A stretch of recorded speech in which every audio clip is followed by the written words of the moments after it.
Père éternel, Seigneur Dieu, nous nous présentons devant toi, Seigneur. Pardonne-nous nos fautes, tout ce que nous n'avons pas fait à ta gloire, Seigneur mon Dieu. Pardonne-nous de t'avoir attristé, Seigneur. Je te prie en ce matin que nous puissions nous décharger, Seigneur. Nous décharger de tous nos fardeaux, Seigneur, sur toi, Seigneur. Que nous puissions nous concentrer, Seigneur mon Dieu. Que tu puisses, Seigneur, diriger ma bouche, Seigneur mon Dieu. De prendre le contrôle, de parler pour tes serviteurs, Seigneur mon Dieu. Que tu puisses prendre pleinement le contrôle de ce moment, Seigneur mon Dieu. Merci encore pour tout ce que tu fais. Merci pour ce message. Merci, Seigneur, de disposer le cœur, Seigneur, de tous les bien-aimés, Seigneur. Que ce soit les personnes qui sont ici présentes ou les personnes qui le regarderont, Seigneur mon Dieu, en ligne. Nous te remercions encore, Seigneur, pour ta gloire, pour ta grâce, pour tout ce que tu fais pour nous. Je t'ai prié au nom de Jésus. Amen. Alors, aujourd'hui, on va parler d'un sujet qu'on peut vivre tous les jours. C'est-à-dire, on va parler de la confiance. C'est pas toujours évident de faire confiance par rapport à certaines expériences qu'on a eues dans nos vies. Il n'est pas toujours facile de faire confiance au Seigneur. Parfois, on a le doute qui s'installe, les questions qui viennent s'imposer. Mais ce matin, on va lire un texte dans le livre de Daniel qui va nous dire pourquoi il faut que l'on fasse confiance à Dieu. Alors, je vous invite à ouvrir vos Bibles. On va ouvrir nos Bibles dans le livre de Daniel, au chapitre 2.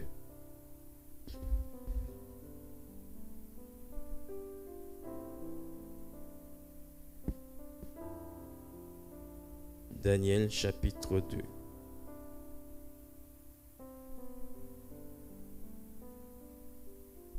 C'est vrai, il n'est pas toujours facile de faire confiance à Dieu. Surtout quand l'épreuve se présente. Maladie, chômage, toutes sortes de choses, ou bien une situation, une circonstance qui persiste depuis des années, depuis une semaine, depuis un mois, depuis ce matin. Mais on va voir dans ce texte, pourquoi il faut faire confiance à Dieu. Alors le titre de ce message sera « Compte sur ton Dieu ».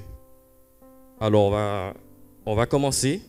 Alors on va pas lire tout le chapitre, mais pour vous mettre dans le contexte, on va parler de Daniel. Daniel qui, vous savez bien, qui dans cette période, ça se passait durant la seconde année du règne de Nebuchadnezzar, pendant la captivité d'Israël à Babylone. Alors le roi Nebuchadnezzar avait eu un songe et il avait convoqué tous les sages, ces astres, astrologues, pour pouvoir en fait le décrire en fait. C'était quoi ce songe? Lui expliquer pourquoi il a eu ce songe et qu'est-ce que cela voulait dire. Mais on sait tous que les mages, les sages, les astres n'ont pas pu en fait déchiffrer en fait ce songe. Ils n'ont pas pu lui expliquer pourquoi il avait eu ces songes. Donc, on voit que ce qui se passe, c'est que Nebuchadnezzar va être dans une colère noire et va ordonner à Arjoc, son chef des armées, de tuer tous les sages, tous les astres, puisque pour lui, puisqu'il n'arrive pas à décrire ce songe, il ne sert à rien en fait. Donc du coup, on va voir dans ce texte, on va commencer au verset, alors Daniel 2, au verset 14. Non, au verset 12, pardon. Et je vais faire la lecture. Alors, là-dessus, le roi se mit en colère et s'irrita violemment. Et sur suite, puisque les sages n'ont pas pu décrire le songe, il ordonna qu'on fasse périr tous les sages de Babylone. Au verset 13, il est dit, la sentence fut publiée, les sages étaient mis à mort, et ils ont cherché Daniel et ses compagnons pour les faire périr. Au verset 14, alors Daniel s'adressa d'une manière prudente et sensée à Arjoc, chef des gardes du roi, qui était sorti pour mettre à mort les sages de Babylone.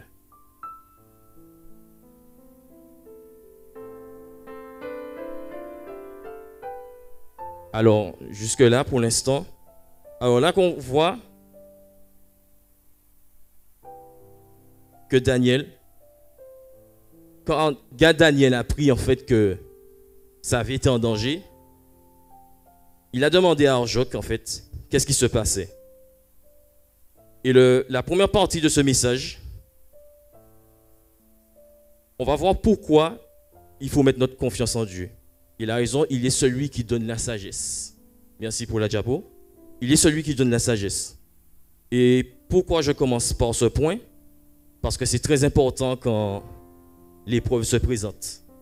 Parce que si on use de sagesse, on a la crainte de Dieu, on se soumet à ce que Dieu nous demande.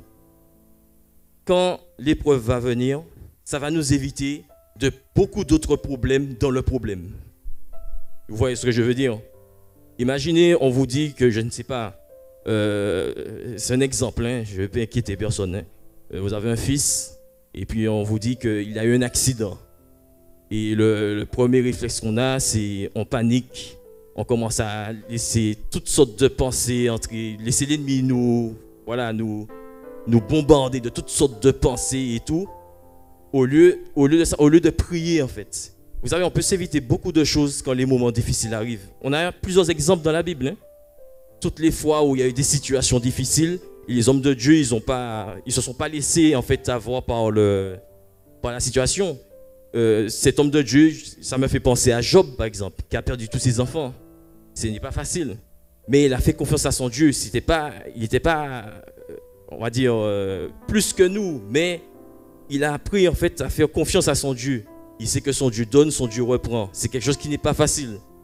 Mais on va voir dans le texte pourquoi la sagesse est importante en fait dans l'accomplissement du miracle de Dieu.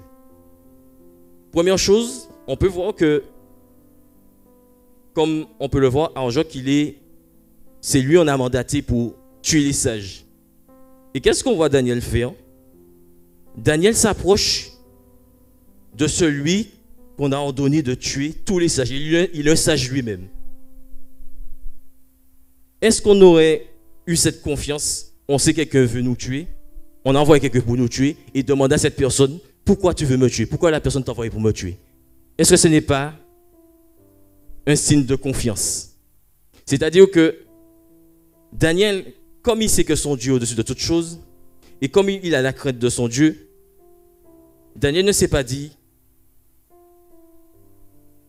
quand je vais demander à Arjoc la raison pour laquelle que le roi a demandé pourquoi il veut tous nous tuer, il s'est approché de cet homme.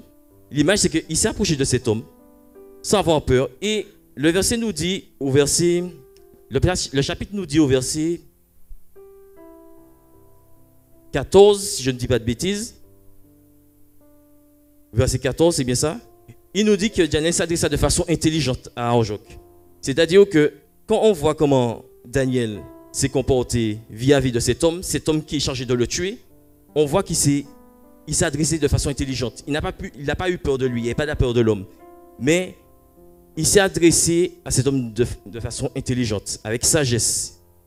Et on peut voir que là encore, il a fait quelque chose. On ne sait pas qu'est-ce que ça aurait donné s'il était entré sur cet homme ou je ne sais pas. Mais là, on peut voir que quand il s'adresse à cet homme de façon intelligente, cet homme, qu'est-ce qu'il a fait? Dieu a disposé le cœur de cet homme.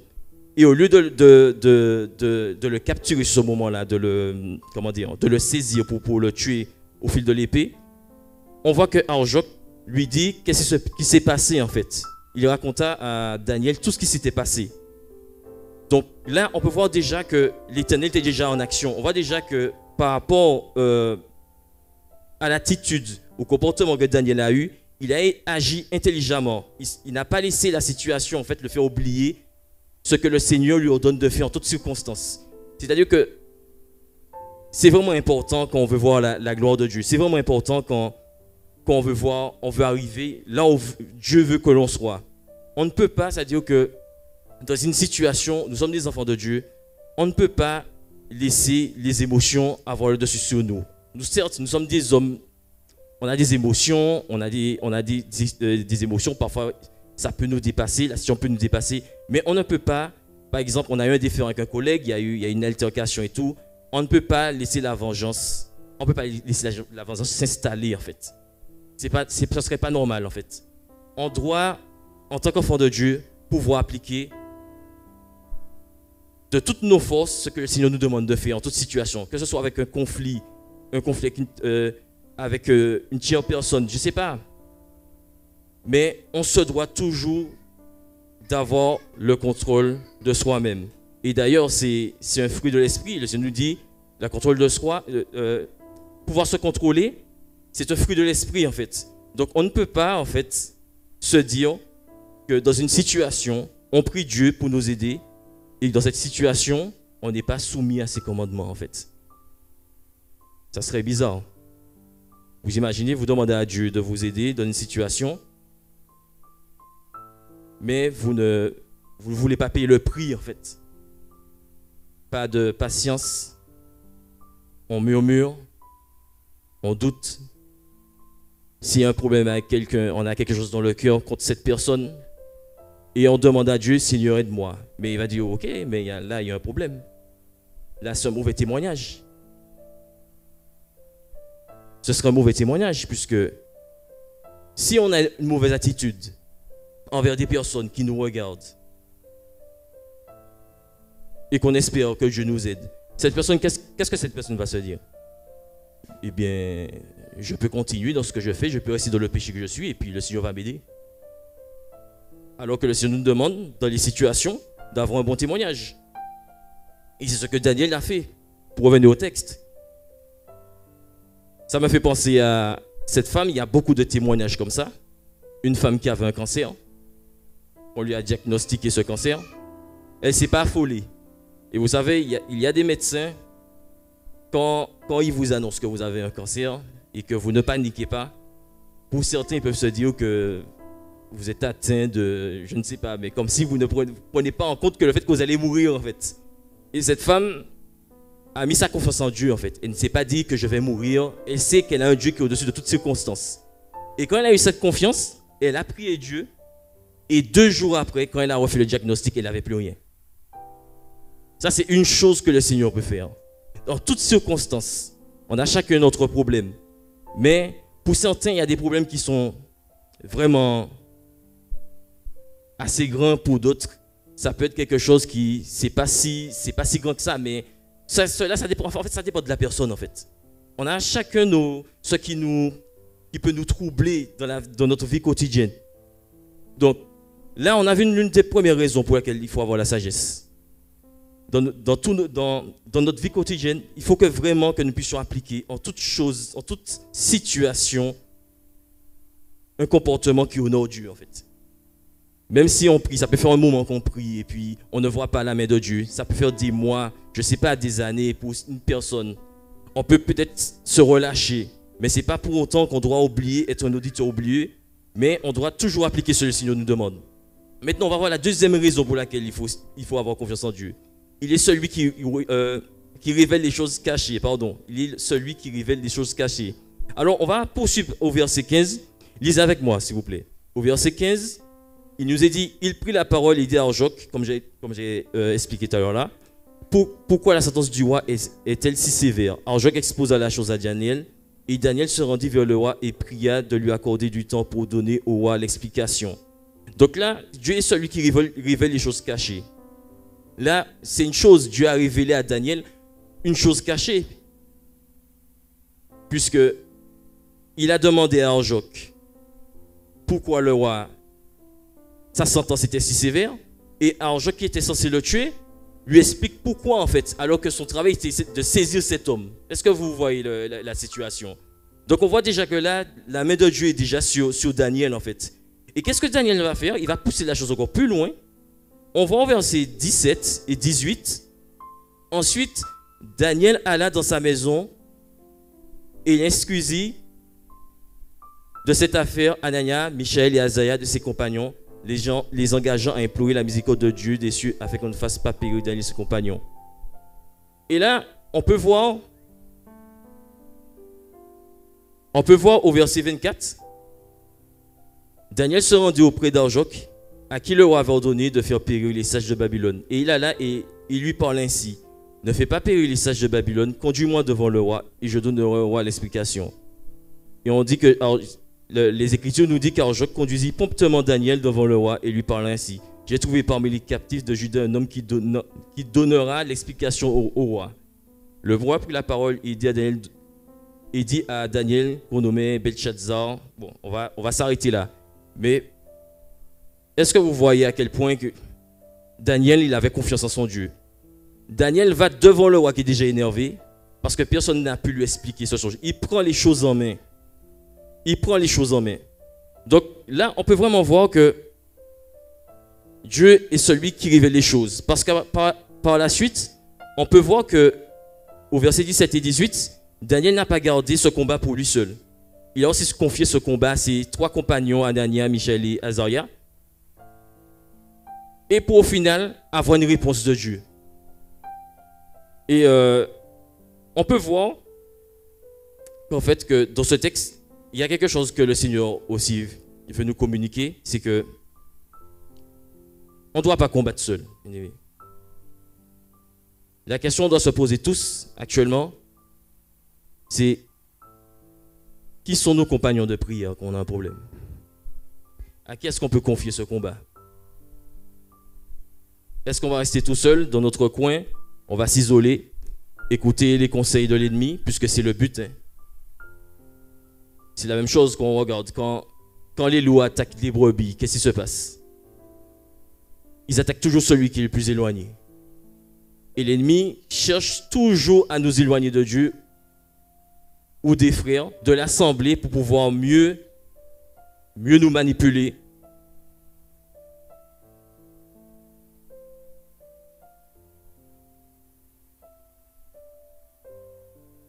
Donc là, ce texte nous montre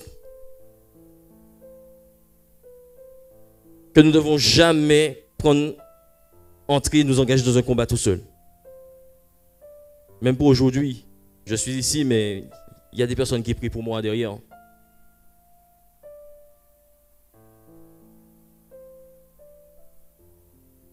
En tant qu'enfant de Dieu, nous devons vraiment nous engager dans ce combat. Nous avons vu la deuxième raison, c'est parce que Dieu révèle les choses. Daniel a reçu le message, a reçu l'explication du songe. Et nous voyons par la suite qu'est-ce que ça va engendrer. Là, nous allons passer au troisième point. Pourquoi il faut mettre notre confiance en le Seigneur? C'est que le Seigneur est celui qui change les temps et les circonstances. Et c'est à ce niveau-là on veut tous arriver. N'est-ce pas, mes frères et sœurs? Dans ce troisième point, on va faire un petit récapitulatif. Alors, le roi Nebuchadnezzar est dans une grande colère. Il veut tuer tous les sages, dont Daniel et ses amis, qui n'ont rien fait. On peut voir vraiment qu'il y a un changement. On peut voir vraiment du début à la fin que quand Dieu agit, quand Dieu prend une situation en main, forcément il y aura un changement. Dieu ne peut pas mettre sa main dans quelque chose, il n'y a pas un changement. Mais même parfois on prie pour quelque chose, ça ne veut pas dire forcément on verra ce changement-là. Mais dans le secret, peut-être d'autres personnes pourront expérimenter ce changement-là. On ne sera pas forcément en fait témoin de ce changement-là. Mais tout ce que Dieu nous demande de faire, c'est de lui faire confiance et d'y aller, de continuer. On voit que au début, Nebuchadnezzar voulait tuer tous les sages. Mais on peut voir par la suite de cette histoire, je vais faire une courte lecture au verset 47, à la fin du chapitre. On peut voir que après que Daniel lui ait expliqué le songe et toute la signification de ce songe, on peut voir vraiment que le roi était vraiment satisfait. Puisqu'il est dit au verset 47 du chapitre 2, le roi adressa la parole à Daniel et dit: en vérité, votre Dieu est le Dieu des dieux et le Seigneur des rois. Et il révèle les secrets puisque tu as pu découvrir ce secret. Il faut savoir que pour éprouver les sages, le roi ne donnait pas l'explication du songe. Hein. Il ne disait pas qu'est-ce qu'il avait vu. Donc ça montre vraiment qu'une seule personne aurait pu en fait révélé ce secret-là, en fait. C'est Dieu en personne.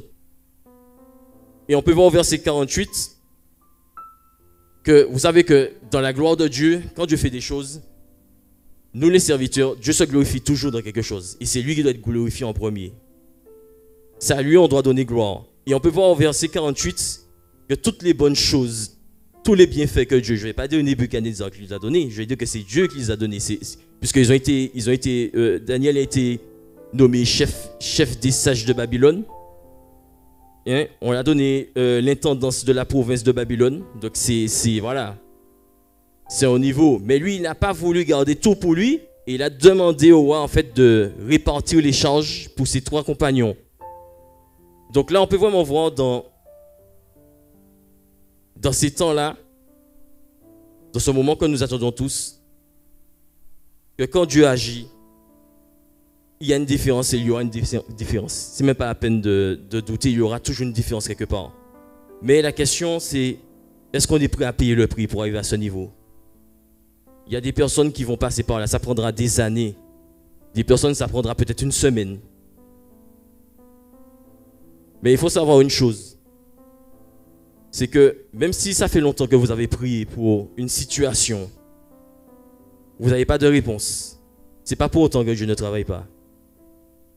Et moi, j'en ai la preuve aujourd'hui, d'ailleurs. Parfois, on peut se poser des questions. On peut se demander comment je vais faire. Vous savez, on peut dépister un diabète, on peut dépister un cancer, je ne sais pas, toutes sortes de maladies, maladie de Crohn, je ne sais pas. Parfois, ça peut être au travail. Vous êtes dans une journée où il y a beaucoup de charges. Vous ne savez pas en fait comment vous allez vous en sortir en fait. Vous avez la pression du patron sur vous, de votre manager. Mais tout cela, je peux vous dire que le Seigneur nous pousse en fait à lui faire confiance. Il y a toujours ces questions qui viennent s'interposer en fait entre notre foi et Dieu. Comment je vais faire, Seigneur? Comment tu vas faire? Et on commence à exposer à Dieu la réalité des choses. Je n'ai pas d'argent, je ne peux pas faire ci.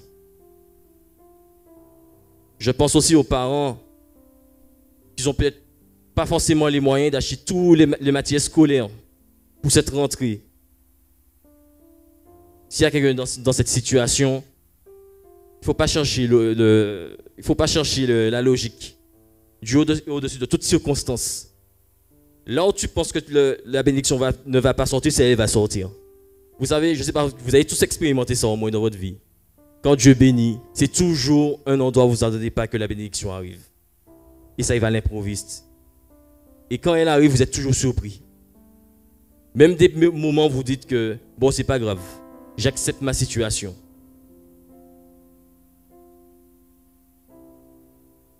Je voulais raconter un court témoignage. Là, c'est mon témoignage. Hein. C'était au début de ma conversion. Je n'étais pas encore baptisé. Ça remonte à plus de 10 ans aujourd'hui. Et en fait, j'avais déjà rencontré Dieu, mais il y avait des choses que je n'avais pas encore réglées dans ma vie. Et durant ces années-là, je crois que c'est 2012, 2013, je ne me souviens plus trop, j'avais eu de nombreux échecs. J'avais échoué dans beaucoup de choses. J'étais déçu. Je n'ai pas appliqué ce que le Seigneur demande à travers ce message. Je me suis laissé submerger par le doute, le chagrin. Et à un moment donné, je n'ai même pas vu à quel moment j'ai tourné le dos à Dieu. Donc je suis retourné en arrière. Et cela a suivi au moins de 4 ou 5 ans de dépression. Je n'allais plus à l'église. J'étais découragé. Je ne voulais pas venir à l'église parce que je savais qu'il y avait des appels. En cette période-là, c'était Pasteur Couty, c'était Robert. Pasteur Couty était le pasteur officiel de l'église.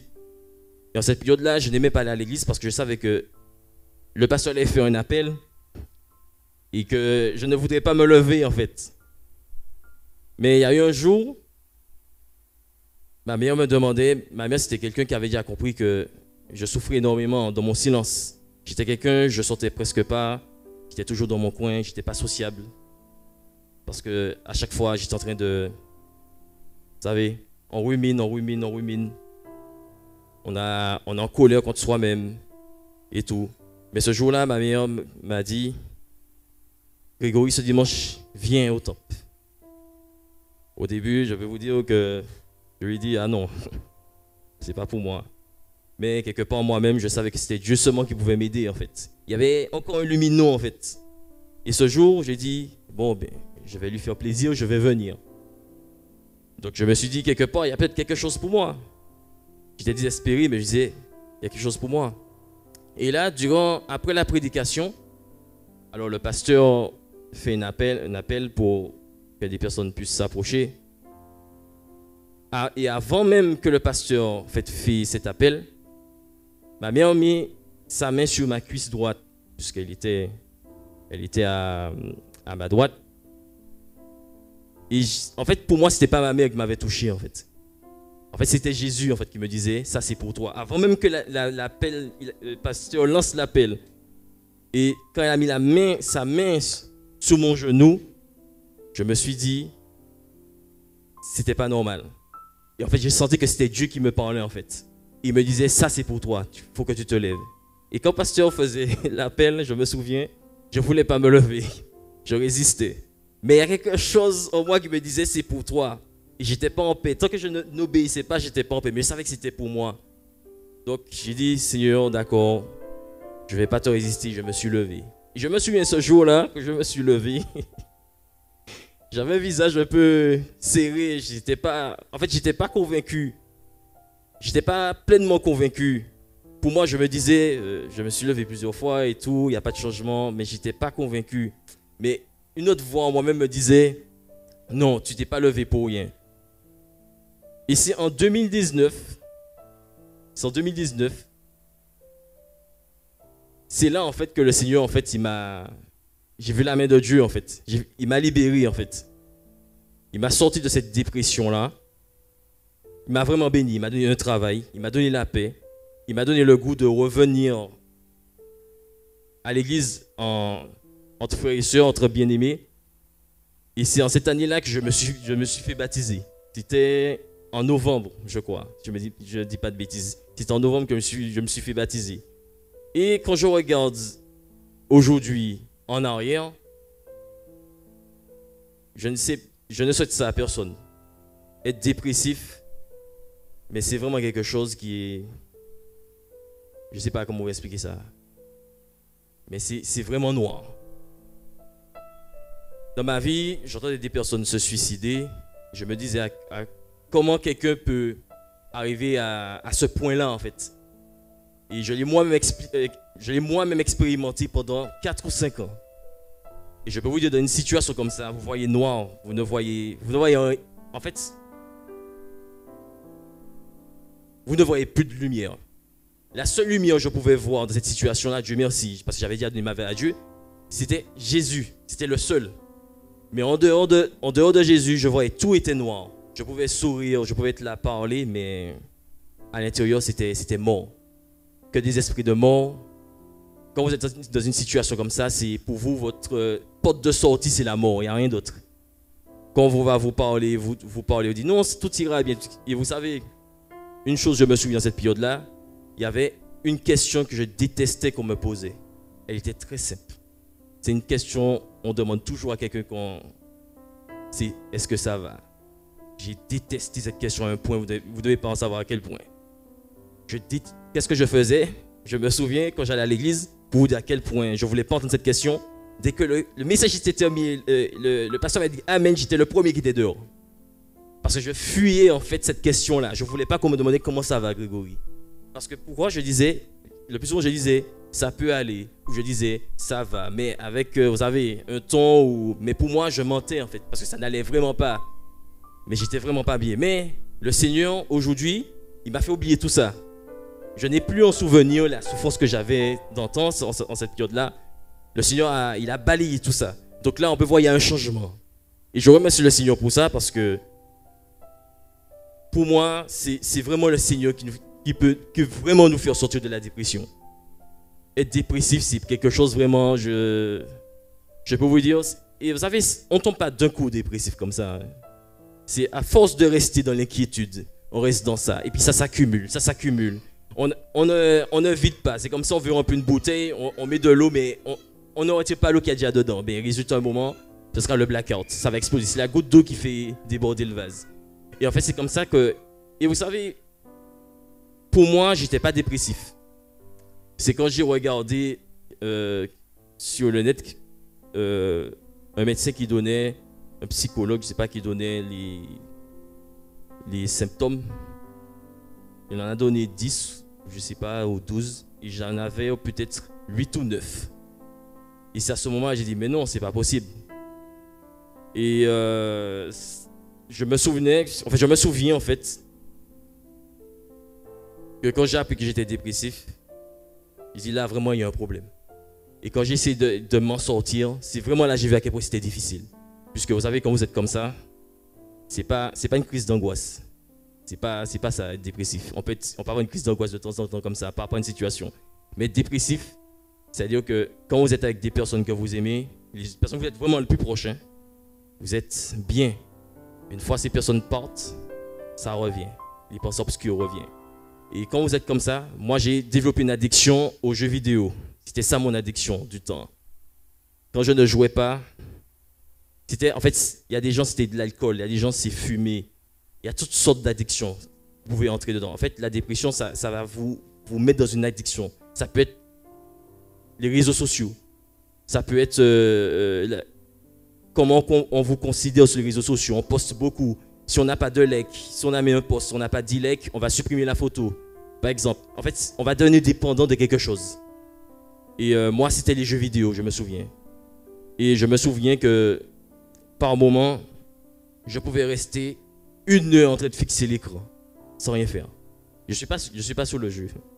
Tout se passait là. Et c'est pourquoi le Seigneur nous dit qu'il faut faire attention à ce qui vient dans notre pensée parce que ça peut nous détruire. Quand vous avez sans cesse comme ça de mauvaises pensées, des choses comme ça, vous êtes en train de les entretenir, ça ne fera pas bon ménage en fait. Donc voilà. Alors, pour terminer, je ne vais pas être plus long. Je vais vraiment inviter chaque personne vraiment à faire confiance à Dieu. La situation, il peut se trouver. Ça peut être toutes sortes de situations. Ça peut être, par moment, l'opprobre qui pèse sur vous par rapport à une erreur. Ça peut être toutes sortes de choses. Une relation brisée entre un frère, une sœur, un père, une mère. On se dit, comment je vais faire? L'autre personne ne veut plus parler, nous entendre. En fait, l'autre personne ne veut plus nous voir, en fait. Il n'y a plus rien, en fait. Ça peut être aussi le mariage, un homme ou une femme qui cherche quelqu'un. Ça fait des années. J'ai déjà rencontré des frères et sœurs qui, après tellement d'années, ils ont cherché, ils ont attendu que ils sont arrivés au fait que pour eux, le Seigneur leur demande de rester seuls, en fait. Mais ce n'est pas le cas. Tant qu'on n'a pas entendu Dieu parler, je vais vous dire quelque chose. Tant que vous n'avez pas entendu Dieu vous parler à vous-même en prière, il y a certaines situations, il vaut mieux chercher la réponse de Dieu dans le jeûne et la prière. Pourquoi? Parfois, je vois beaucoup de personnes faire cela, et j'étais dedans aussi, c'est que il y a des personnes, ils sont sur les réseaux sociaux, il y a de très bons messages sur les réseaux sociaux, croyez-moi. Il y a des personnes, ils vont par exemple penser que quand ils vont ouvrir, je sais pas, Instagram ou TikTok, ils vont tomber sur un truc qui dit « Ah, tu vas te marier bientôt et tout ». Je suis d'accord, ça encourage. Mais je peux vous dire, ne vous focalisez pas sur les messages que vous pouvez tomber sur TikTok et tout. Ce sont des messages qui sont vrais, ça édifie, je ne dis pas que c'est faux, que c'est une mauvaise chose. Mais là où je veux en venir, vous voulez avoir une réponse claire et nette, c'est de le jeûne, la prière et de la parole de Dieu.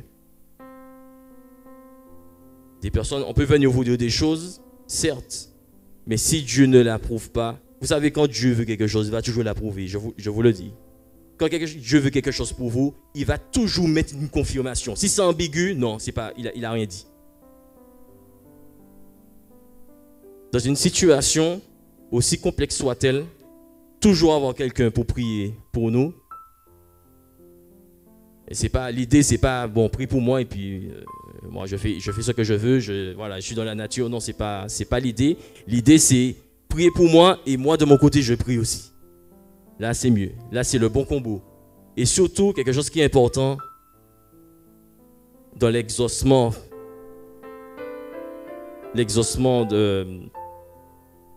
pour l'exaucement de la parole de Dieu, c'est une vie sanctifiée. C'est vraiment important. Dans le problème, on peut être tombé dans des addictions ou bien être dans un péché. Ça peut être la fornication, ça peut être toutes sortes de choses. On ne peut pas avoir de changement avec Dieu si on ne prend pas des décisions, aussi difficiles soient-elles. Si on n'accepte pas de souffrir, je vais vous dire quelque chose.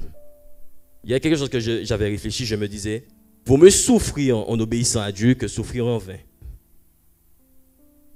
Je vais me répéter, vaut mieux souffrir en obéissant à Dieu, pour Dieu, plutôt que de souffrir en vain.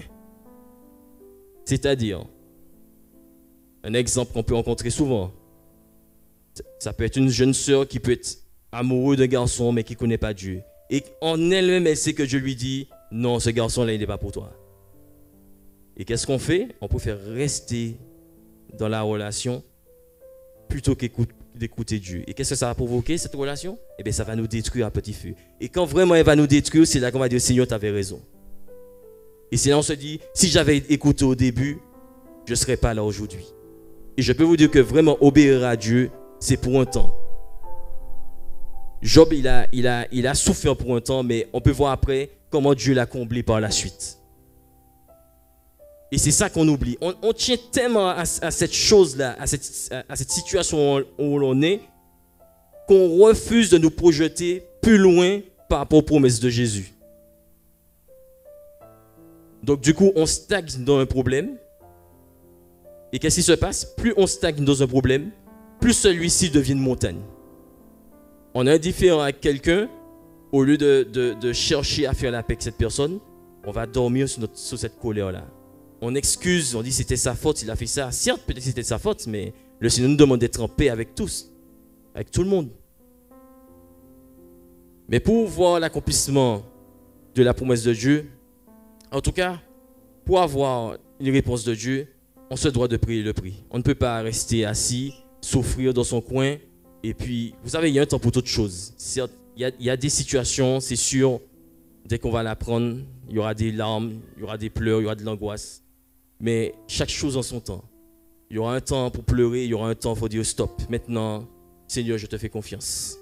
Si je dois pleurer, je vais pleurer devant toi dans la prière. Et je vais te demander de m'aider. Et c'est comme ça qu'il faut avancer. On ne peut pas rester là et on a un problème qui persiste pendant des années et se dire que je vais rester là et puis en espérant que voilà, Dieu va m'aider. Oui, Dieu nous voit, mais Dieu nous demande de prier. Ça ne veut pas dire que Dieu ne fera rien. Mais Dieu nous demande de prier. Dieu disposera toujours une personne ou plusieurs personnes pour prier pour nous. On ne peut pas rester dans quelque chose comme ça. Des fois même, c'est quelque chose qui est caché. On veut le cacher. C'est quelque chose qu'on ne veut pas exposer. C'est quelque chose qu'on ne veut pas assumer en fait. Et si on ne fait pas quelque chose, on n'expose pas cette chose devant Dieu, on ne remet pas ce fardeau-là, ça va nous détruire, mes amis. Avec tous les autres problèmes qui vont venir s'accumuler. Et vous savez, Satan ne vient jamais avec un seul péché, vous savez ça.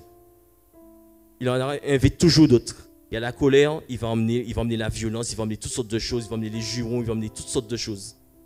Une porte d'entrée pour l'ennemi, une brèche, il va le faire une porte. Ainsi de suite. Si on ne freine pas l'ennemi, dès qu'on commence à avoir déjà les premiers symptômes, on commence à voir, il y a déjà quelque chose qui ne va pas sur notre attitude, dans nos pensées, il faut qu'on puisse pouvoir remettre ces choses-là à Dieu. Et vous savez, Dieu le dit, c'est celui qui admet et avoue ses transgressions, il délaisse, c'est celui qui obtient miséricorde.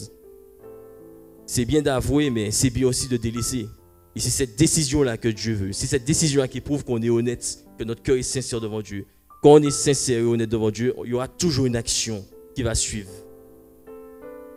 C'est pas juste dire, Seigneur, je sais que j'ai fait ça, pardonne-moi et tout. Mais on est dedans. On n'a pas abandonné. On sait en nous-mêmes, on va recommencer. Et c'est même pas pour dire, il y a des personnes qui savent qu'ils vont recommencer parce qu'ils savent qu'ils sont addicts. Mais il y a des personnes qui recommencent parce qu'ils ont envie de recommencer. Pour me dire dans la prière, être honnête, Seigneur, j'ai envie de recommencer, aide-moi. Je sais que je n'ai pas envie de laisser cette personne. Je n'ai pas envie de laisser cette attitude. Moi, j'ai développé une addiction aux jeux vidéo. Ça n'a pas été facile au début, puisque j'aimais ça, c'était une passion. Mais, par la suite, le Seigneur m'a montré, il faut que tu lâches ça. Ça prend tout ton temps. Ça prend ton argent. Il y a des choses, ça peut être les réseaux sociaux. Il y a tellement de choses. Ça peut être, on a tendance à dire les réseaux sociaux et le portable, mais ça peut être bien plus. Ça peut être le jardin, ça peut être la voiture, ça peut être la maison, ça peut être toute autre chose, la carrière, ça peut être tellement de choses, les vêtements, l'entreprise. Ça ne veut pas dire que ce sont de mauvaises choses en soi, mais il y a un temps pour chaque chose dans nos vies. On ne peut pas tout accorder à quelque chose et puis laisser Dieu derrière. Comment savoir s'il y a une chose qui prend la place de Dieu dans nos vies? C'est, imagine-toi que tu perds cette chose un jour. Une chose, il ne faut jamais se dire qu'on a quelque chose, je vais jamais me séparer de cette chose, je ne vais jamais la perdre. Plein de personnes ont raisonné comme ça et aujourd'hui, ils constatent que ça n'était pas vrai. Combien de personnes ont perdu leur maison? Vous savez, il y a eu une éruption, je ne sais plus quelle année, sur l'une des îles, pas loin de chez nous. Combien de personnes ont perdu leur maison par là? On a une montagne là qui est en train de dormir pour l'instant. Je ne dis pas qu'elle va se réveiller, je ne prophétise rien du tout. Mais ce que je veux vous faire comprendre, c'est que tout ce qu'on a là aujourd'hui, on peut le perdre du jour au lendemain. Cette chose qu'on se dit, j'aime tellement. Est-ce que je peux vivre sans? Si tu ne peux pas vivre sans, eh bien c'est une idole. Quand tu dors, tu penses à cette chose. Tu es au travail, tu penses à cette chose.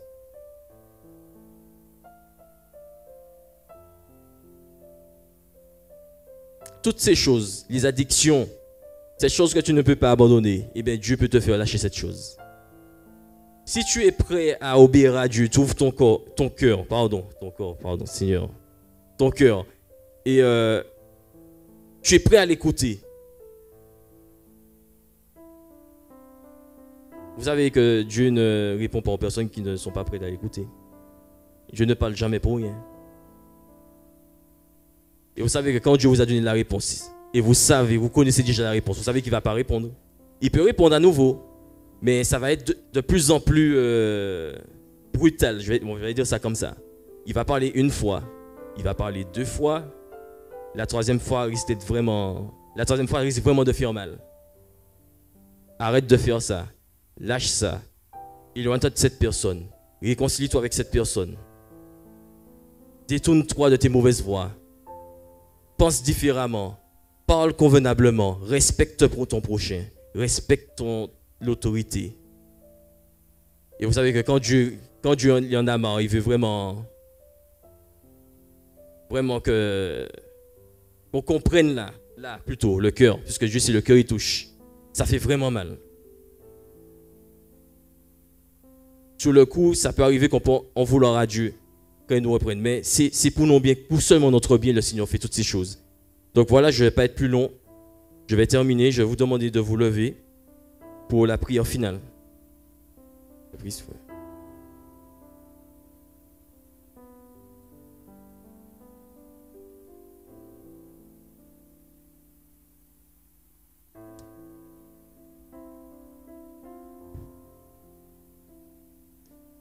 Éternel Dieu, Dieu Tout-Puissant, Seigneur, nous te remercions pour ce message, Seigneur mon Dieu.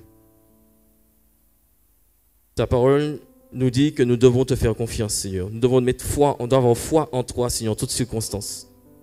Seigneur, je te prie pour chacun d'entre nous ici présents. Tu vois ce que chacun d'entre nous traverse. Tu vois la souffrance que nous pourrions avoir, Seigneur, dans notre vie de tous les jours, Seigneur mon Dieu. Je te prie que là où quelqu'un a un souci, quelque chose qui persiste, quelque chose peut-être qu'il a accepté, qui ne pense pas en sortir, je te prie que tu puisses toucher son cœur, que tu puisses lui montrer, Seigneur mon Dieu, qu'aucune circonstance, Seigneur mon Dieu, te dépasse et que tu es au-dessus de tout. Je te prie pour tous les parents, Seigneur mon Dieu, qui ont peut-être un enfant désobéissant, qui ne les écoute pas, ou un enfant qui ne te connaît pas encore, Seigneur mon Dieu, qui n'a pas encore fait ce pas avec toi. Je te prie, Seigneur, qu'il ne te pose pas la question de comment et qu'il puisse se dire que Dieu peut tout, Seigneur. Je te prie, Seigneur mon Dieu, touche nos cœurs afin que nous puissions, Seigneur mon Dieu, mettre notre confiance en toi, que nous puissions expérimenter des choses avec toi, Seigneur mon Dieu. Que nous ne puissions pas, Seigneur, nous laisser emporter, Seigneur, par toutes sortes, Seigneur mon Dieu, de pensées, Seigneur mon Dieu, de doutes, Seigneur, d'incrédulité, Seigneur. Mais au contraire, que nous puissions, Seigneur, te faire confiance en toutes circonstances, Seigneur, aujourd'hui et à jamais. Seigneur Dieu, nous voulons nous remettre nos cœurs entre tes mains. Tu vois ce qui peut peser, Seigneur mon Dieu. Tout ce qui pèse depuis des années, Seigneur mon Dieu, des jours, dans le secret que nous n'osons même pas, Seigneur mon Dieu, affronter, Seigneur, faire face à face. Mais Père, tu vois les cœurs. Tu es celui qui sonde les cœurs, qui voit toutes choses. Je te remets chacun d'entre nous, afin que nous puissions, Seigneur mon Dieu, remettre tous nos fardeaux entre tes mains, Père éternel. Je te prie vraiment pour tous ceux qui regarderont, Seigneur, ce message en ligne, ou tous ceux qui sont ici à présent, Seigneur mon Dieu. Je te prie qu'ils puissent, Seigneur, mettre leur confiance en toi. En ce début d'année, Seigneur, d'entrée d'école, Seigneur mon Dieu. Nous voyons que, Seigneur, nous approchons de cette fin d'année. Peut-être quelqu'un se dit, l'objectif n'est pas atteint. Comment je ferai? Mais Seigneur, tu es celui qui est au-dessus de toutes choses. Si nous nous confions en toi, Seigneur, nous nous consacrons pleinement à toi, 100%, il est sûr, Seigneur, que tu feras quelque chose pour nous. Mais nous savons aussi, Seigneur, que il y a des choses que dans nos vies que tu vas nous demander de lâcher, Seigneur, pour que nous puissions passer à cette nouvelle saison, Père. Je te prie que nous soyons réceptifs, Seigneur mon Dieu, à ton plan, à tes plans pour nos vies, Seigneur mon Dieu, et que nous ne puissions pas te résister et que nous puissions faire ta volonté. Seigneur, nous remettons entre tes mains. Je remets chaque personne ici présente entre tes mains, Seigneur mon Dieu. Cet après-midi, Seigneur mon Dieu, je te prie vraiment de bénir chacun d'entre nous, afin que vraiment, que nous puissions marcher, Seigneur, dans tes voies, Seigneur, et ne pas nous en détourner, surtout dans les temps où nous nous trouvons, Seigneur. Je te prie que nous puissions, Seigneur, mettre toute notre confiance en toi et ne pas nous appuyer sur nos propres forces.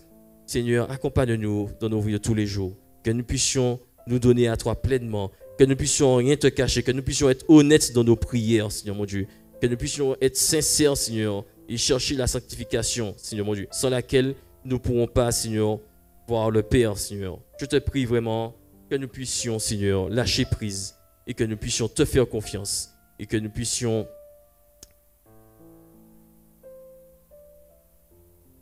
trouver le repos, Seigneur mon Dieu, dans ta parole, dans tes promesses. Éternel, guide nos vies. Merci encore pour ta grâce. Je t'ai prie au nom de Jésus. Amen. Merci.